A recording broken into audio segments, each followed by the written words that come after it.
All right, here's that moment of truth. The moment of truth where we wait for it to come alive. And you guys know the drill. I got to see it. And there's a bit of a lull, but I have to see it or it's fake. It's not real. I'm seeing it. We're on the internet. The internet has given us another day. That's so wonderful. Rockfin, you ready? Rockfin's ready. It was a tie today. It was a tie. Sometimes Rockfin wins. Sometimes YouTube wins. Sometimes it is a tie. I feel like today, I mean, really, it's hard to know because I go to one, then I go to the other, and it's just, you get the idea. Anyway, what's up, everybody? Happy Tuesday, right? Usually I just say happy Monday. Great band, but it's Tuesday. Good afternoon to all my East Coasters. Good morning to all my West Coasters. My guests today are West Coasters. Good evening if you're in an evening time zone. And if you're in the future, Australia, New Zealand, you have an extra day of science. Please solve climate change for the rest of us. Just text me, tell me what the solution is, and I'll get to it. Oh, by the way, I'll be shouting out some pets at the end of the show today. Did you respond to that tweet asking for your pets? Not like asking for your pets like they're my pets now, but asking like, hey, what's the deal with your pets? Because someone needs to say meow and woof with Lucy. But Lucy just says meow. But, you know, if someone says woof or quack, a couple people sent in their ducks, which is pretty cool. Anyway, I'll be doing that later today. But shout out to everyone who makes this show possible. Our friends over at Indie Left. Indie Left is the only place to find all the content creators and streamers and writers you know and love. They got a platform that they update twice a day. To find out everything they got going on and to subscribe to their Discord community, you can check them out at independentleft.media. That's independentleft.media. And I want to tell you about an event happening on May 22nd. That's Saturday, May 22nd. It starts at 4 p.m. Eastern, 1 p.m. Pacific. It is the U.S. Solutions Summit. That's U.S. Solutions Summit. It is being presented by KRTD Media. You can check it out on KRTD Media's YouTube channel and on all their other socials. It's going to be a star-studded panelist lineup discussing solutions for this crazy world of ours. Justin Jackson's going to be there. Graham Elwood's going to be there. Hard Lens Media is going to be there. The Convo Couch is going to be there. Ron Placone's going to be there. I don't know who booked that guy, but everybody makes mistakes. I'm going to be there too. I'm looking forward to it. It's going to be a real cool event. Seriously, check it out at ussolutionssummit.com, and you can sign up for email updates there. And I hope to see you there. That's later this month. All right, without further ado, I have not one, but two guests with me today. They are both local activists in the Los Angeles area. They were both active Bernie Sanders supporters, and now they're active with Healthcare for LA and the DSA Healthcare Committee and the K-Dems, and they're doing what they can to try to get some decent policy passed here in California. And we're going to talk about what's been going on recently and what it means going forward. Please welcome, first of all, back to the show. She's been on the show before, Melissa Michelson, and for the first time, Dennis Resendez. What's up, everybody, folks? Hey there. Thanks for the invite, Ron. Good to see you. Thanks for being here today. And so what I want to talk about is, Melissa, you posted earlier this month that at the K-Dem virtual meeting, there were a nice handful of policies that they officially signed on to. The Broadband for All bill, which I've been diving into, and it looks like there's a lot of potential in that bill. The healthcare bill, which I want to talk about that a lot specifically, that would bring single-payer healthcare to California. There was a public banking bill. And feel free to fill in anything I'm forgetting. Then there was a nice list of policies. Anything else you want to highlight? Yeah, there was a wealth tax one, and I think there was another kind of money out of politics one. Okay. Yeah, I have to refer back to my Facebook post because 2 weeks ago is like 5 years ago for me sometimes. Understandable. Well, so let's start basic. What does that mean? Like, what does it mean that these policies were officially endorsed at that conference? Like, what does that mean going forward? Well, I mean, to some people, it pretty much means nothing because it's the same Democratic Party, the same basic bullshit, right? But what it means to me, and which is why I posted it, is, and you know, every year there's a couple of interesting bills or resolutions that the Democratic Party gets behind. talking about the California Democratic Party, which is a big one, right? It's pretty important. But this year, I saw a little more than usual in terms of those types of bills that we progressives over the past couple of years have been pushing, like you said, the broadband bill and so on. Like something like that I would not have expected to see when I started with the Democratic Party back in, I guess, 2017 or so. And so I asked people on my Facebook post, what do you guys think? From a historic perspective, what are your thoughts before, and there's plenty of people that have been in the party long before me, progressives rather, who have been really dismayed at the whole thing, and now. And so the answers I got were interesting, and I think there's progress being made in terms of the party listening to things that are important to us. And the CalCare thing being adopted as well is rather interesting. Question is it lip service? Is the Democratic Party, again, I just want to reiterate though that the party, when I say the party, I mean people, like 3,000 plus individuals. And there are good individuals and bad individuals. So, I mean, that group of people, will that group of people or a majority in the group of people actually do things for those different bills? That still remains to be seen. And that depends on the people in the room, right? And Dennis here is extremely active on CalCare. So he's one example of taking it to the next level.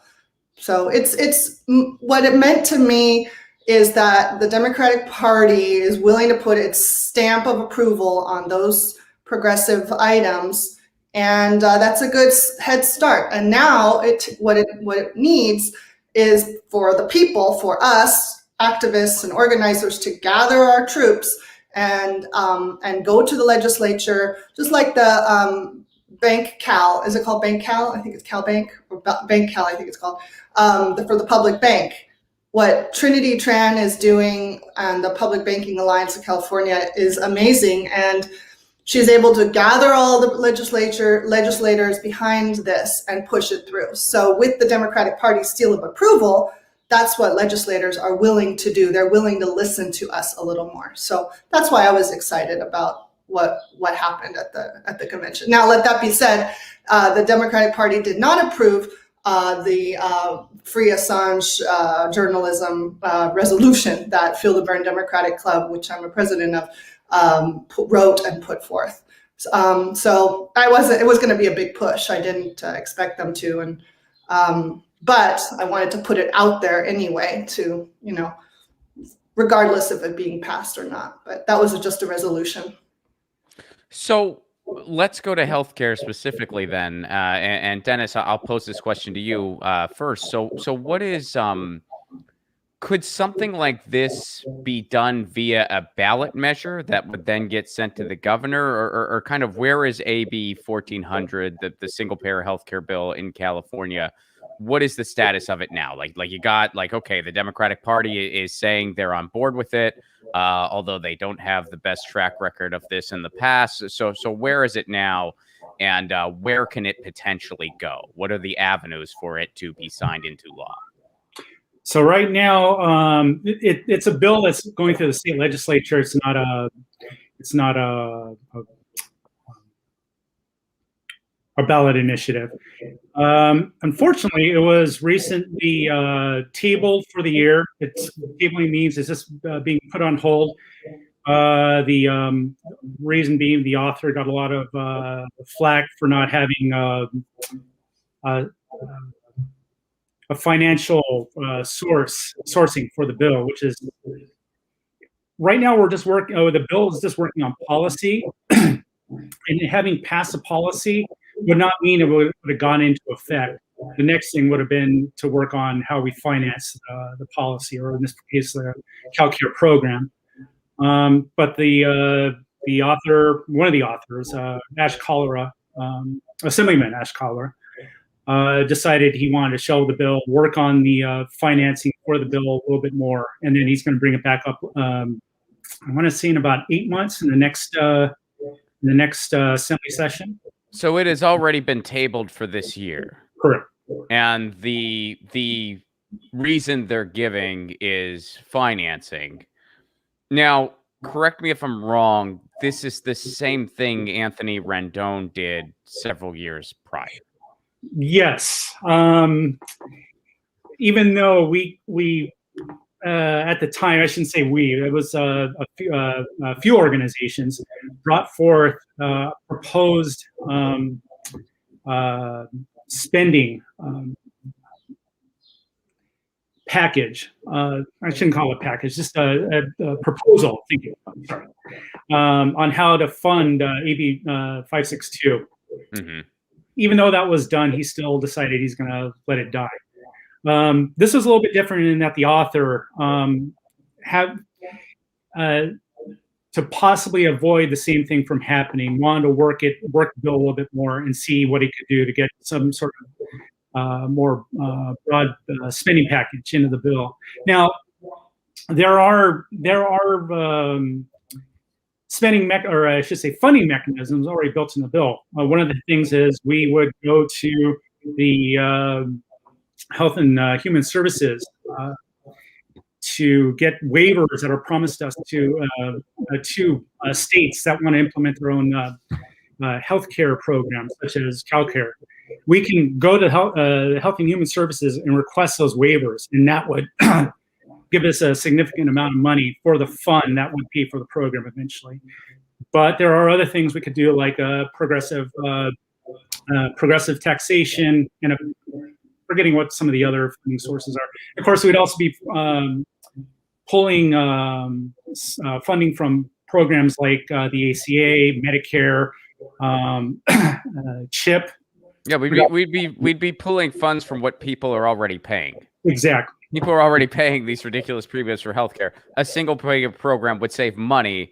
So we're already, I mean, and that's why I have a hard time, you know, and of course, this is no fault of your guys's, obviously, like you're the people on the front lines trying to make it better. But it's so frustrating seeing these same excuses being thrown in our faces. Right. And it is, quite frankly, I think a nonsense excuse. It's like, I mean, how can we afford cheaper healthcare? That's what they're saying. Well, it's cheaper. What do you mean? It'd be like if you had a $300 car payment and I was like, hey, good news, I can get you a better car payment and it's only $150. And you say, well, I can't afford an extra $150 this month. Well, wait a second. Wait, the $300 thing goes away. What are you complaining about here? I'm very confused. But yet, this is what the establishment in California keeps doing. Yeah. And some of it's, I don't disagree. some of it's genuine, or some people may have legitimate concerns, but if you go to, there's a great resource on the Secretary of State of California's website where you can do campaign finance searches, and that basically tells you where the opposition really is from. Right.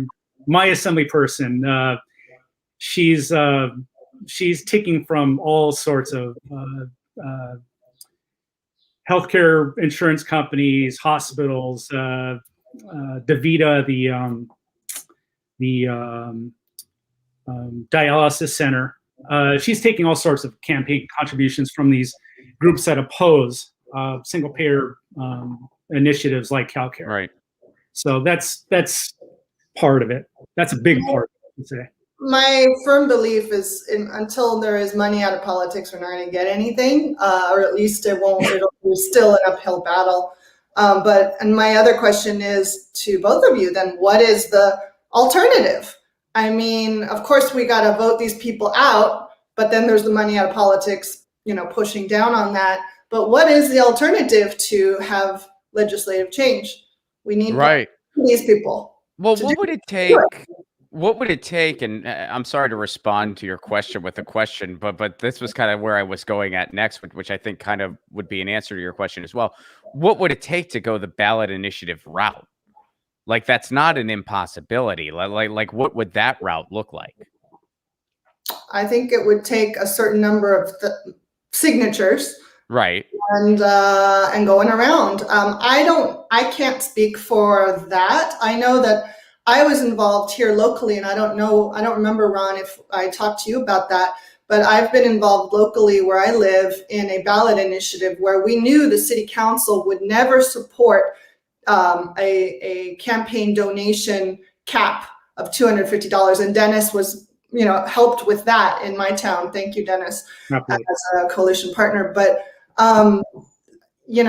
we knew that our city council would never go for a limit of donations. So what we did was, we, meaning people, grassroots people, wrote a bill, and everybody we're just sick and tired of how things were going in our town.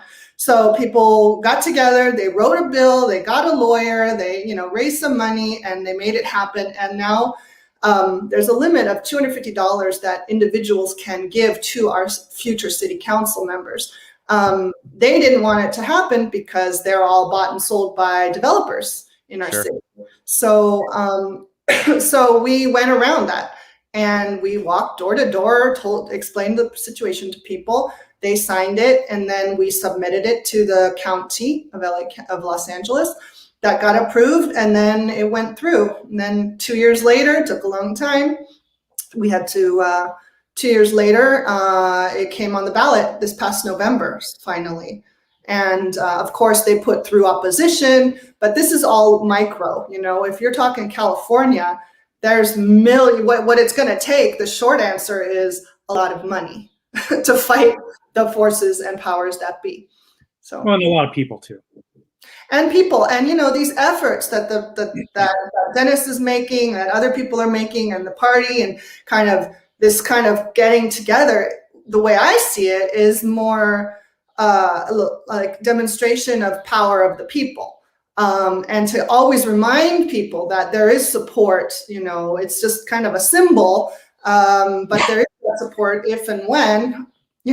Then people, it's almost like a TV ad. I think it just word of mouth, getting the message out there, getting it in people's heads. It takes a long time to reach everybody, but this is what we can do, short of millions of dollars for a concentrated ad effort against it or for it or whatever it is. But yeah, we need a lot of money to fight the powers that be that don't want it to happen.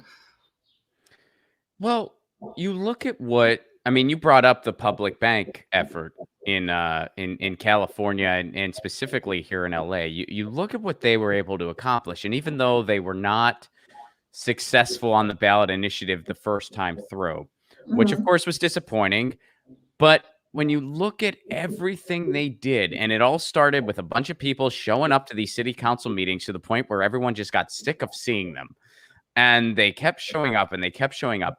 They got public banking on the ballot. They got a pretty decent result. I mean, yes, it did not get through because there was a lot of money lobbied against it. We all remember this. But what they were able to do in such a short amount of time was so impressive. And then it led to legislation down the road that permitted for the development of public banks. So behind the scenes of that, from an outsider perspective, you can say, oh, look at what they did, look at what happened.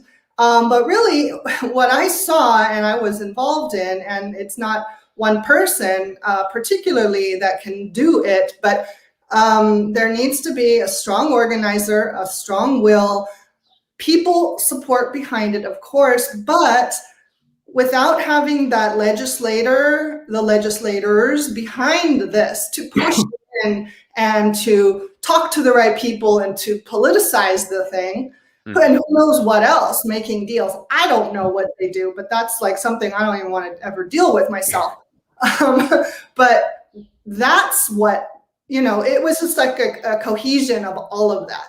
And so that's what it takes. We need champions that are elected, unfortunately, that are already elected, champions that are going to push through with this and play politics and do whatever they got to do. That's what I saw with Public Bank, and I'm really excited about where it is. And by the way, Public Bank LA just barely. I mean, for the I saw the shoestring budget that they were on. Sure. We were on, and it was amazing for city of Los Angeles, not the county of Los Angeles, but city of Los Angeles, to put that on there, which is still huge, right? I think I forgot what we got, but I think 46% of the vote, 42%. Yeah, I believe it was about that. And just to interject here real quick, and I don't think you were implying this, but just to be absolutely clear, I'm not implying it was easy to get to where they got. Like, I know it wasn't, and I know there were a lot of people, and pretty much all of them weren't getting paid a dime, to my knowledge. They were all volunteers who, worked their asses off to get to that point. Years. It takes patience. It takes lobbying. It takes a champion in the legislature. It takes ideally money. But I think the Public Bank LA, I mean, had they won, they would be the perfect example, of an initiative that won without money. But I think the money aspect, unfortunately, still helps a lot. But yeah, no, I'm just, my point was just that it takes a lot of factors to answer that question of what's it going to take, Sure. Well, Dennis, when they tabled the healthcare bill again, I mean, what lip service did they offer this time around? Like, did they say they're going to look into the financing? Like what specifically was said that you're aware of? As Carla's, assemblyman Carla's, Calra, sorry. He was very careful not to use too many words.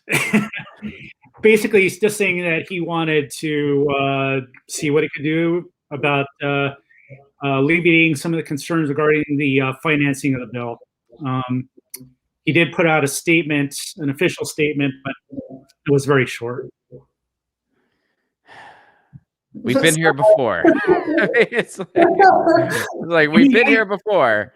Yeah, I have no reason to believe that he isn't going to fight for the bill as he's promising at this time anyway. But yeah, it was still disappointing that he did that. I'm more of a grab your pitchfork type of gal. Yeah, me too.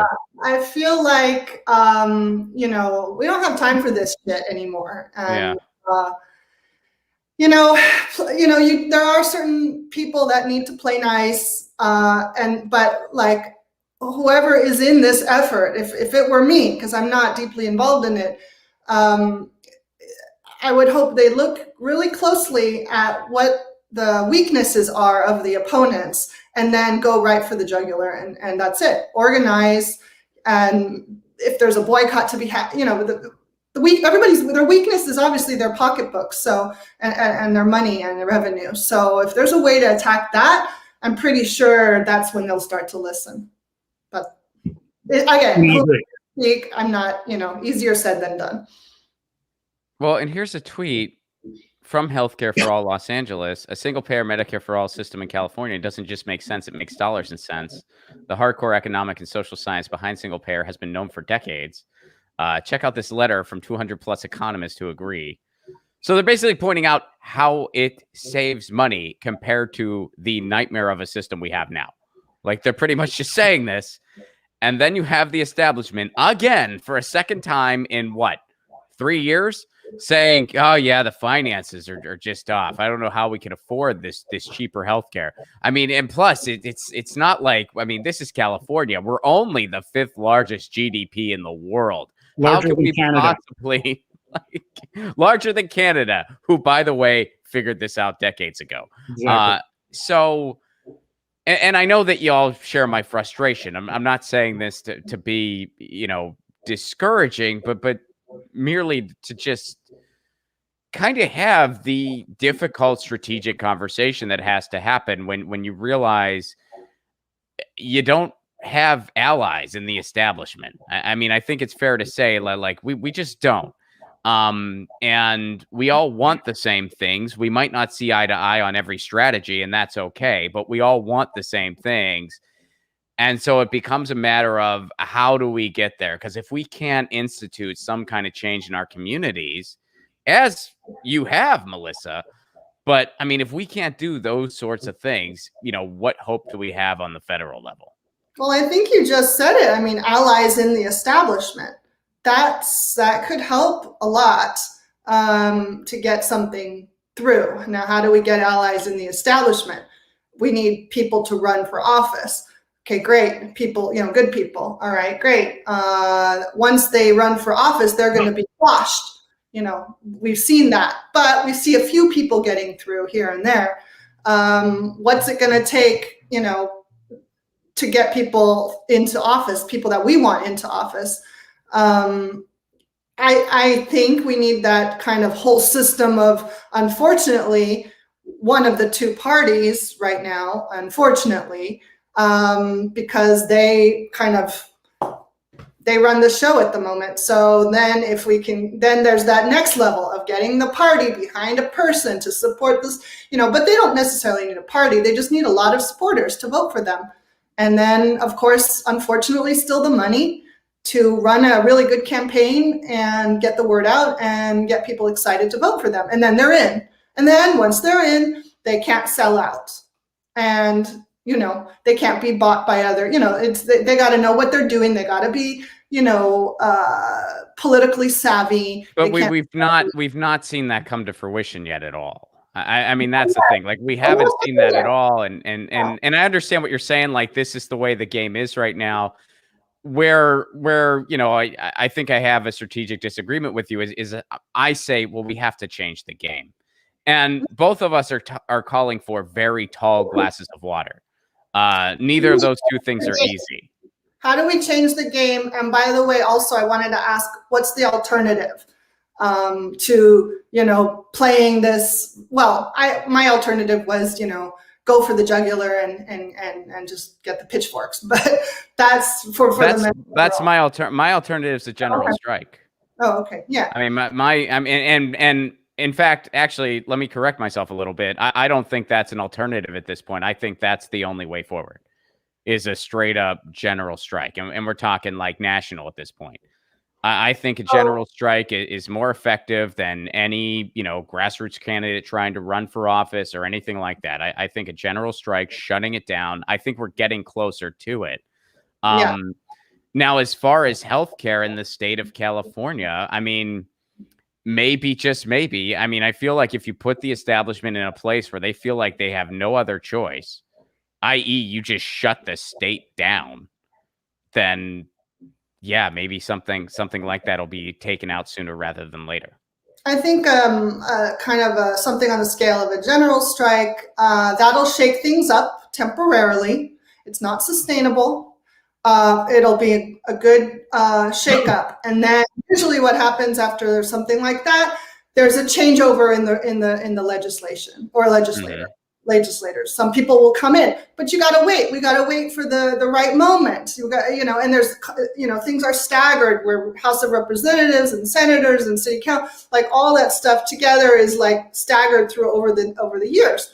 So then the general strike needs to last this whole, election, multiple election cycles to get different people out of office and new people in.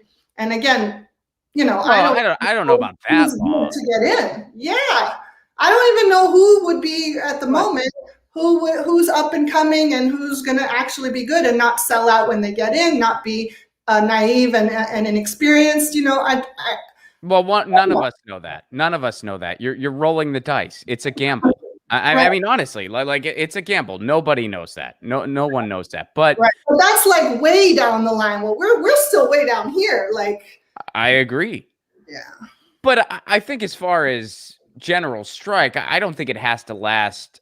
I mean, if you shut things down and the real people running this country, the Jeff Bezos of the country, the Walmarts of the country, they notice something in their pocketbook, bringing it back to hitting people in their pocketbooks. They notice that, hey, no one's driving the trucks. No one's fulfilling the orders. Nothing's happening. Mm-hmm. And they go to the politicians that they own and they say, fix this. Mm-hmm. Well, then the people get some concessions. And they'll throw crumbs at us, and then they'll infiltrate the union, the organizers, and the organizers will say, "Oh, we got to take this or else," and then things will settle back down because they own the media. They're going to throw out whatever crap on TV, and people will stop showing up, and that'll be that. I feel like we were there close to something, and things are happening. But I feel like with Black Lives Matter last summer, unfortunately, you know, people have to die for stuff to happen like that. But you know, things slowly changed, and I don't know. What are your thoughts on that? Do you think we are in other countries, when they don't like the way they're being treated, they go on strike? And when things simmer down and things get complicit again and things start going south again, they go on strike a second time, right, and a third, and a fourth. And before you know it, the status quo has changed and they have a much better society. That, I think, is our only recourse at this point. I mean, yeah, I'm not trying to sound like if we have a general strike in 3 days, it's going to be utopia and there's going to be unicorns flying and rainbows everywhere. Of course, I know that's not the case, but I do think it's the only strategic way forward. And, you know, it's not easy. I don't know all the ins and outs of facilitating such a thing, but I know that that's our only way forward. And that's going to yield much more fruit in a much quicker amount of time than just, hey, we're going to try to run for office and try to beat this establishment who's throwing millions and millions of dollars at making sure we don't go anywhere. I feel that things have to hit home. First of all, we're not a culture, unfortunately. That doesn't mean we can't be, but we're not. We used to be, you know, before our times, a culture of striking. Right. They lost that. That's kind of out the window. So I think educationally, we can start showing, you know, students and, you know, bringing that in, but that'll be a long-term goal. People need to be comfortable with it now. We need to have more of, what was I going to say? Darn it, I forgot what I was going to say. Well, you know, cultures that are used to this, like Argentina, they're always out on the streets, and France, of course, and whatnot. But France, they don't fuck around. No, they don't. They do not. They don't, but the people support them. The people kind of support that, and they're used to seeing that. They're not uncomfortable seeing people on the streets. And then, you know, also, you know, they have that support of the people, and then the government listens, ideally. But now what we see going on in Colombia, and also, you know, the rules, the chipping away of our public freedoms here in this country to be out on the street by the police, giving them more powers. You know, that's they're maybe they know it's coming. Maybe maybe that's why that they're doing this, and hopefully people can overcome that and get to the street. I also wonder myself, if the pandemic had anything to do with it. People are not as busy anymore, and so they were able to get out to the streets. But I was super excited by all the street actions I saw last year. You know, and it has died down, which kind of makes me sad.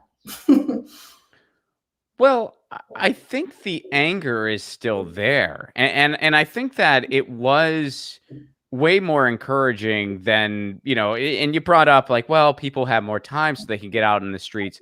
The other side of that too, though, is a lot of people were not able to be out there who wanted to be out there. There were a lot of people who, hey, I really want to be out there right now, but I live with my 80-year-old mom and I can't risk, you know, potentially getting COVID and bringing it home. And so it was very telling, the historic levels of civil unrest that we saw. And I think in a lot of ways, like, the anger is still there. People are just kind of bracing themselves, hoping that something decent is coming next. Dennis, what are your thoughts? You've been a little quiet.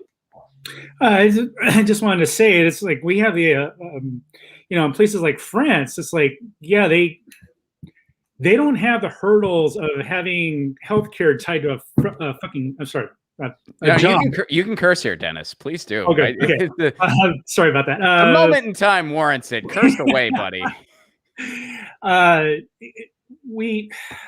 We have so many not crapping on the idea of a general strike. I think that's definitely one of a few ways forward, and one of a few needed ways forward. But you have to consider some of the hurdles again, like having healthcare tied to a job. You go out on one of these on a general strike, and your job says, "Oh, well, screw you, you're fired." And then you lost the job, you lost the healthcare, and lost other benefits. Again, I think the general strike is something we need to talk about, but we also need to talk about it with those thoughts in mind as well. Yeah, from an organizer's perspective, Dennis and I are both like thinking, all right, how do we maximize the number of people? And I remembered what I wanted to say was, it has to affect the people directly, and then that'll maybe get them to write a letter, or some people are not into writing a letter, maybe they'll go join you for an hour or two on the streets. So I feel like it's gotta hit people closer to home, and so more personally. And so our job, and Ron, you're taking your job seriously as well as a media spokesperson here, to person in media, to get the word out and continue educating and getting people's eyes open, and hopefully they see some different perspectives and come join us on the street when it's time, or organize something themselves and we'll join them on the street. But let me pose another electoralism centric question to both of you, because I think that even though we all have a few disagreements strategically and a few things that we focus on more than others, I think that we all agree that electoralism is just one tool in the toolkit of change. Sure. And but it is the way I would put it, a necessary evil. Basically, it is an unfortunate tool. But the one part of that tool that I think often gets overlooked, and Melissa, I think you're a great example of how important this is localism. The stuff that you've done, getting around city council, and the stuff that you've done when you've had to cooperate with your city council, even though not all of them were on your side. So bringing this back to healthcare, you look at someone like Ashama Zuwan up in Seattle, who really used that platform, and she's a city council member, but used that platform to really become to kind of have a national ripple effect on the fight for living wages. And you kind of wonder, could something like that be done here in Los Angeles for the cause of single-payer healthcare? Yes, I'm a big fan of hers. It's a matter of copying the model she used to get that done. I mean, she is a person in office, and she has one vote. Los Angeles, I forget how many city council members there are, 7, 12, I forget how many. I haven't been in a while, but I think it's more there are than votes, that, and we portend to be a place of democracy and voting and whatnot. So when I am trying to get something done in my city, I'm counting those 5 votes. And if those 5 people are not voting in the right way, how many? It's 15. Oh, 15. Yeah, I was Okay. thinking, I think it's around, because I know that my district's 15, so I want to say it's up there. But yeah, it is 15. Yeah. But yeah, 15, 1 out of 15 people. And anyway, so it is back to electoral politics. It is back to voting. And if those people are not voting the way they should be, we got to get them out of there. And then the question becomes, how do you get them out of there, and who do we put back in, or who do we put in their place? So it just goes back to that. So once they're there, they can be effective. And we should look at how Kshama Sawant got in there, being the socialist that she is. How in the heck did Seattle people vote for her? And hopefully, because I know she's going through a recall right now, or fighting a recall on her, hopefully I thought she beat that, but I could be wrong. I think she's in the middle of it. It's still going? Okay. Yeah. All right. I thought she'd beat that, but all right. I mean, they're always going after her. They're Oh, always yeah. going after her. So, But, which means you're doing something right. yeah. And what is the secret recipe to even having gotten in there? And that's the model that we could be looking at. And then who do we put in that place? We got to be ready. But like I was saying, it's a cycle. Like even within my city council, since there are 5 people, 2 years, there's going to be 2 people coming in and out. And then in another 2 years, there'll be another 3 people coming in and out. It's like, so if you want to change the makeup of the whole thing, you got to wait 4 years or more, you know? It's just, it takes a long time. So in this kind of slow period, people should be, you know, educating each other, getting the word out, getting excited, and getting ready to go vote for someone, right? You know. And actually, the organizing has to start long before the before you have a candidate in mind. So organize on things like tenants' rights, on the unhoused, the rights of the unhoused, the rights of workers in a particular area.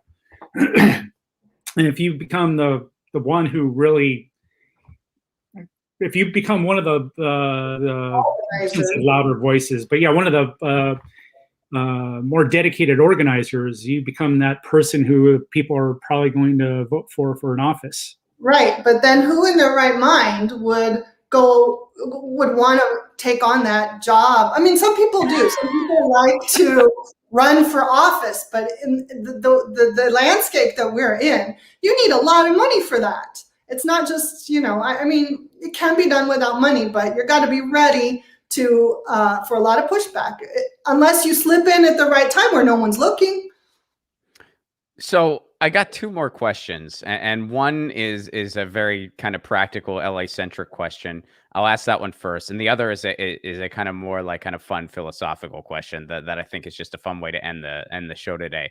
So first, my LA-centric question, and please, enlighten me if there's something I'm missing.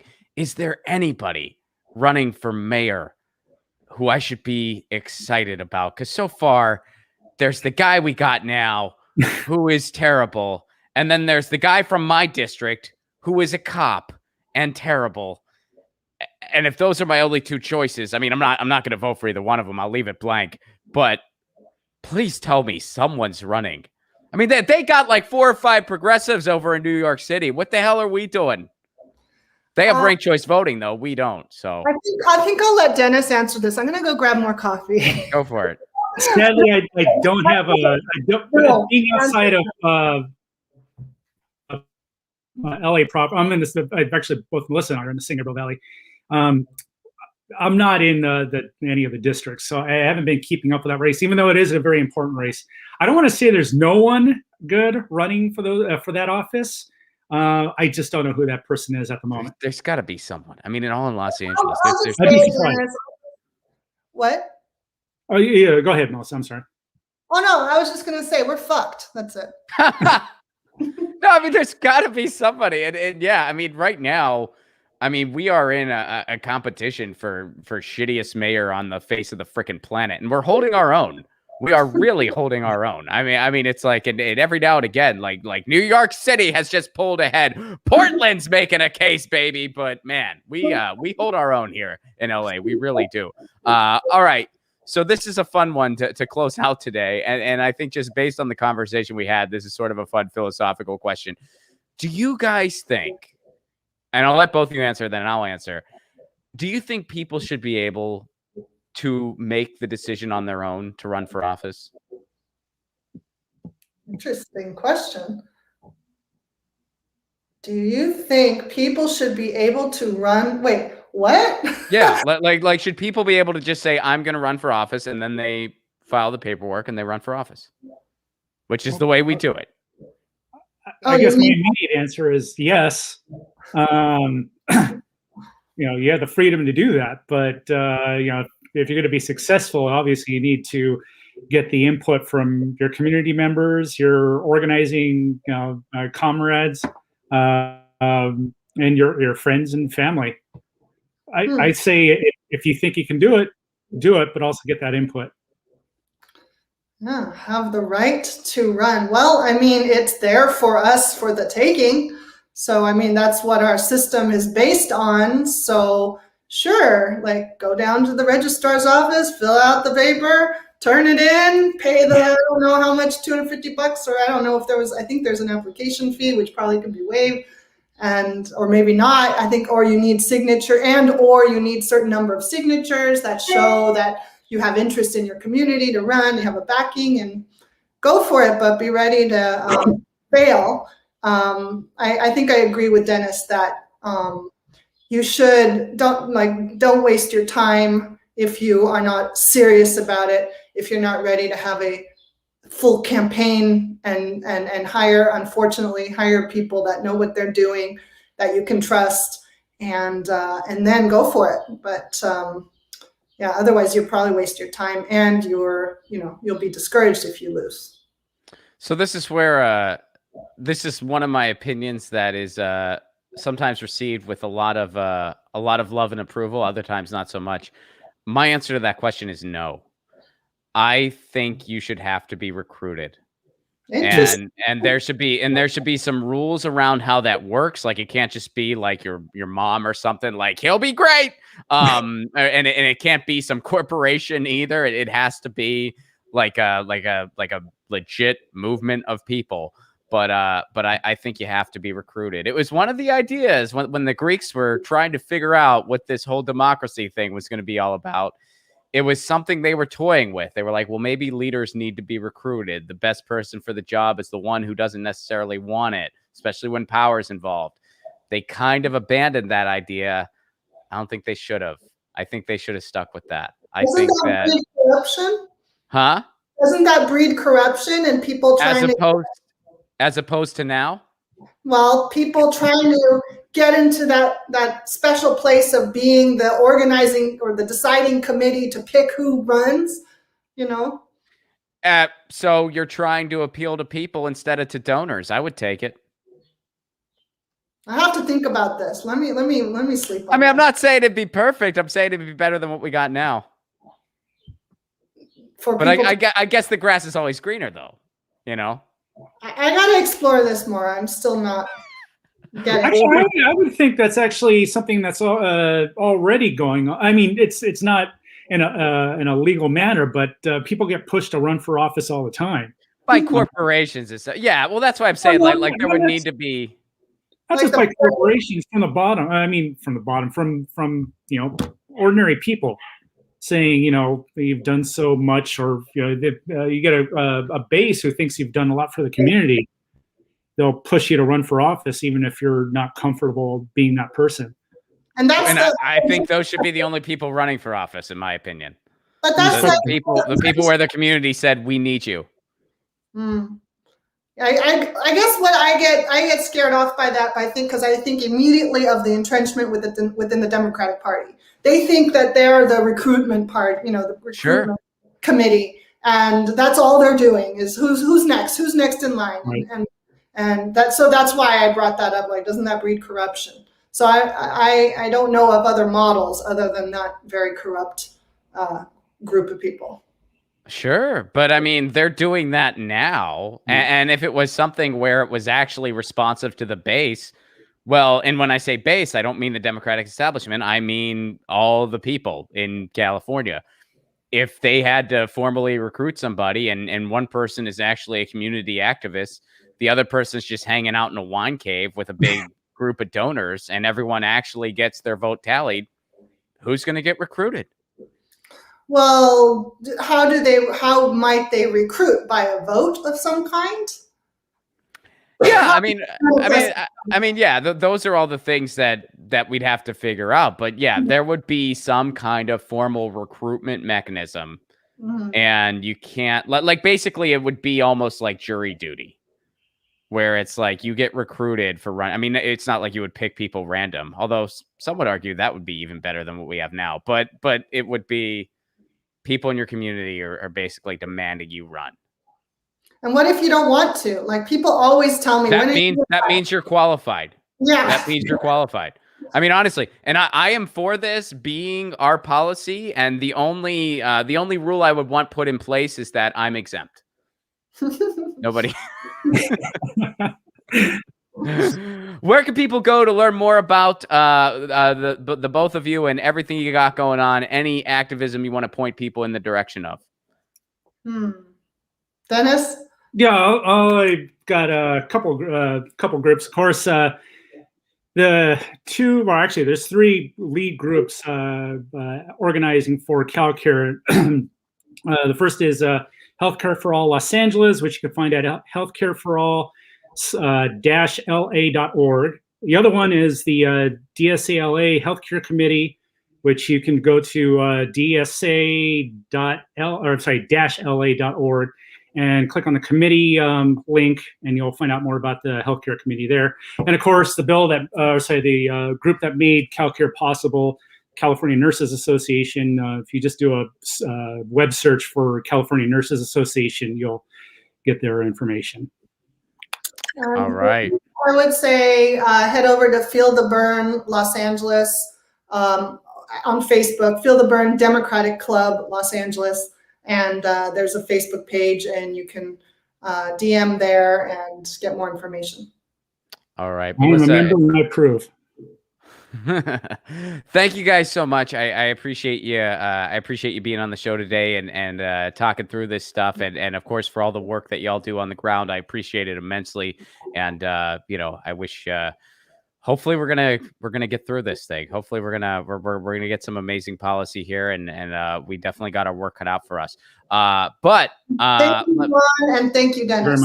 Very much. Cheers. And let me say real quick, thank you to Linda and Corey over on the Rockfin. Thank you very much for the tips. You helped keep the show on the air. And Linda, you mentioned Christian Guzman. I believe he's going to be on the show soon, actually. So yeah, I believe he is. He's going to be on the show very soon. So stay tuned on that. Thank you, Chris Kelly. Chris Kelly, great show. We need to have people having these conversations. What is the real strategy? What can I do? Thank you for that, Chris. I appreciate that very much. And Chris, you also say, talk about the For the People Act, please. I will need to look into it. But I will look into that. Thank you very much. All right. And last but certainly not least, I promised I would do this. So Dennis, he says peace. Melissa, she says peace. I say peace. And Lucy says meow. And someone is going to, let's see who's first there. This cat has many names, but lately I've been calling him Karen, and he responds. Thank you for that. Thank you for that, Jenna. So Karen, that's a beautiful cat. Karen is a beautiful cat. And Karen says meow. Karen and Lucy say meow together. They're having dueling meows. But Jenna's cat, Karen, says meow. And Lucy says meow. And Dennis says peace. And Melissa says peace. And I say peace. We'll see you next time, 2 p.m. Eastern, 11 a.m. Pacific tomorrow. You know the drill in the meantime. Stay safe out there. Peace, everybody.